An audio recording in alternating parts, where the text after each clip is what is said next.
vamos lá, pessoal. Antes de nós entrarmos em números quânticos, nós vamos falar do diagrama de Pauling. Linus Pauling, ele foi um cientista que montou um diagrama onde é possível a gente descobrir qual é o nível de energia do átomo, qual é o subnível energético, quantos elétrons tem cada átomo da tabela periódica, através do seu diagrama, tá bom? Então, vamos lá. Lembra que eu falei para vocês que os níveis e os subníveis eram valores tabelados que os cientistas descobriram? Então, vamos lá. Quem são os níveis de energia que nós vimos lá no modelo atômico de Bohr? Temos a camada K, temos a camada L, a camada M, a camada N, a camada O, a camada P e a camada Q, né? Vamos conferir aqui se nós temos sete níveis, né? Ou 7 camadas. Vamos lá. Olha só. Ok, né? 7 camadas. Então, pessoal, no diagrama de Linus Pauling, a primeira coisa que nós vamos evidenciar são justamente essas camadas. A segunda coisa que nós vamos evidenciar foi o segundo descobrimento de Bohr, que foi o quê? Os subníveis ou as subcamadas. Quais são as 4 subcamadas tabeladas que existem? A subcamada S, a subcamada P, a subcamada D e a subcamada F. Outra coisa que descobriram também é que na subcamada S cabem apenas 2 elétrons. Na subcamada P cabem 6 elétrons. Na subcamada D cabem 10 elétrons. E na F cabem 14 elétrons. Olha aí como é que ficou. S2, P6, D10 e F14. E aí, então, como é que eu vou montar, professora, esse diagrama de Linus Pauling? É o seguinte, nós vamos colocar, então, para 4 subníveis. Primeiro subnível, nós colocamos a primeira camada, apenas o número 1. Esse número 1, ele representa a camada 1 aqui, que é a camada K. No subnível 1, eu vou ter apenas o S... na camada 1, eu vou ter apenas o S de subnível. E eu vou ter 2 elétrons. Aí, eu vou completar. Agora, aqui eu tenho a segunda camada. Na segunda camada, eu tenho o subnível S e eu também tenho o subnível P. O S são 2 elétrons e o P, 6 elétrons. Aqui, na terceira, eu vou ter o subnível S, eu vou ter o subnível P e eu vou ter também o subnível D, tá bom? Na quarta, eu vou ter o subnível S, o subnível P, o subnível D e o subnível F. Na quinta camada, eu vou ter o subnível S, eu vou ter o subnível P, eu vou ter o subnível D e vou ter o subnível F também. Na sexta camada, eu vou ter o subnível S, o subnível P e o subnível D. E na última, eu vou ter apenas o subnível S e o subnível P. Vamos completar, então, com elétrons? Quantos elétrons cabem nos S? Apenas 2. Quantos cabem nos P's? 6. Quantos cabem no D? 10. Quantos cabem no F? 14. Ok. Então, se a gente for pensar, pessoal, se a gente parar um pouquinho para pensar, o que a gente entende? Que toda vez que eu tiver a minha primeira camada, quantos átomos eu vou... Quantos elétrons, na realidade, eu vou poder ter nela? Apenas o quê? 2. Olha aqui, ó. Minha primeira camada, apenas 2 elétrons.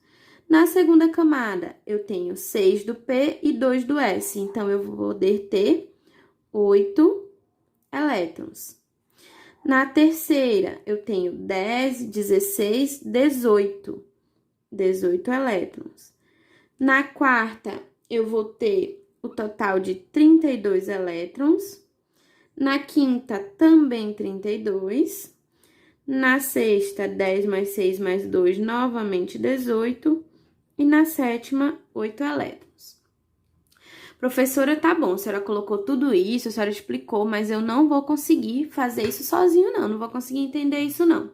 Meus amores, eu estou fazendo com vocês isso para que vocês entendam o que é o diagrama de Pauling. Quando vocês olharem para ele, vocês já sabem que esse primeiro número aqui, ó, ele é o número da camada. Vocês sabem que essa letrinha, ela indica o subnível ou a subcamada. E o númerozinho de cima é a quantidade de elétrons. Vocês vão precisar saber montar esse diagrama? Não, vocês não vão precisar. Por quê? Porque em qualquer tabela periódica, em qualquer livro didático, você vai encontrar esse diagrama prontinho. E uma coisa interessante desse diagrama é que, além de tudo, a gente traça retas diagonais nele. Eu espero estar conseguindo traçar retas, tá, pessoal? Porque eu tenho aí um problema de coordenação. Mas a ideia é que sejam aí, ó, retas paralelas aí, ó. Por que essas retas paralelas existem? Vocês vão já compreender. Todas elas estão partindo para essa direção. O que acontece, pessoal? Esse diagrama, ele existe por quê? Toda vez que eu tenho um número, né, lá na minha tabela periódica, indicando o número atômico de um elemento químico, por exemplo, aqui, eu tenho o sódio e o número atômico do sódio é o 11. Nós já estudamos o número atômico lá no capítulo passado. Eu posso pressupor qual é a camada, quantos elétrons tem e qual é o subnível desse elemento químico aqui. Como? Utilizando o diagrama de Linus Pauling. Se aqui eu tenho um número atômico igual a 11, o que eu vou fazer? Eu vou ter que distribuir de acordo com esse diagrama até chegar o número 11. Então, vamos lá. Quem é o primeiro que vem aqui na minha reta diagonal? 1S2. Vou colocar bem aqui. 1S2. Ok. Depois dessa reta, eu vou para a minha segunda reta. Quem é o segundo que eu tenho? 2S2. Ok. Observa que aqui já tem 4 elétrons. Ainda não tem 11, então eu continuo. Vou agora para 2P6. Olha só. 2P6. Agora eu tenho 6, 7, 8, 9, 10 elétrons. Falta apenas um, né, para eu completar os meus 11. Então, o que eu faço? Vou para o próximo, que é o 3S2. Mas se eu colocar 3S2, eu vou ter 12. Mas eu só preciso de 11. Então, eu vou colocar 3S1. Pronto, eu fiz, então, a minha distribuição de elétrons através do diagrama de Linus Pauling. Vamos ver, então, quantas camadas tem esse átomo de sódio? Olha aqui, ó, ele tem a camada 1, ou seja, ele tem a camada K, né? A camada 1 é a camada K. Quantos elétrons eu tenho na camada K? 2. Ele tem a camada 2, que é a camada o quê? L. Quantos elétrons nessa camada? 8. E tem a camada 3, olha aqui o número 3, que é a camada M. Quantos elétrons na camada M? 1. Ok. Vamos fazer agora para o íon sódio. Agora, olha só, pessoal, ele tem 11 no seu número de prótons, ou seja, ele tem 11 elétrons, só que ele tem essa carguinha positiva. Então, vocês lembram que a carga positiva é a mesma coisa que perder, né? Então, aqui eu tenho 11 menos 1. Vou ter 10 elétrons dessa vez. Vamos lá distribuir para chegar em 10 elétrons. 1S2, 2P6, 2... Opa, desculpem. Bem aqui tem o 2S2, aí que vem o 2P6. Tá bom? Aqui, ó, 1S2, 2S2 e aí vem o 2P6. Então, vamos fazer isso assim, ok? Vamos ver agora, 6, 7, 8, 9, 10. Ok, 10 elétrons, tá certo. Então, quanto é que vai ter agora? Quais as camadas que vão ter? Vão ter a camada 1, que é a camada K com 2 elétrons, e vamos ter a camada 2, ó, 2s2 e 2p6, que é a camada L com 8 elétrons. Observem que uma carga pode mudar a distribuição eletrônica, né? Ou seja, o número de elétrons. Vamos agora aqui para o oxigênio, número atômico 8, significa então que ele tem 8 elétrons. Vamos fazer a distribuição eletrônica. 1s2, depois vem 2s2, já tenho 4, aí vem o 2p6. Se eu colocar 2p6, eu vou ter 10. Então, quantos faltam para eu ter 8? Apenas 4. Agora sim, ó, fiquei com 8 elétrons. Fiz a distribuição do oxigênio. Vamos ver por camada. Camada 1, que é a K, 2 elétrons. Camada 2, que é a L, 6 elétrons.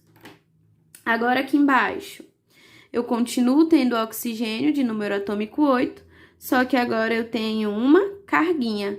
Só que quando a minha carga é negativa, o que que eu vou fazer? Somar. Quantos? 2. Então, 8 mais 2 vai ser igual a 10.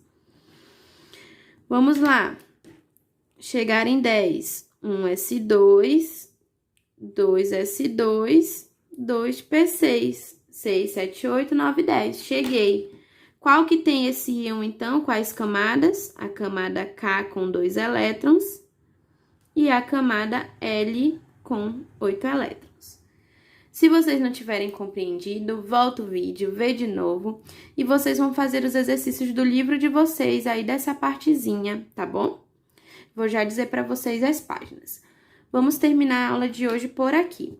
Na próxima aula, nós veremos os números quânticos, tá bom?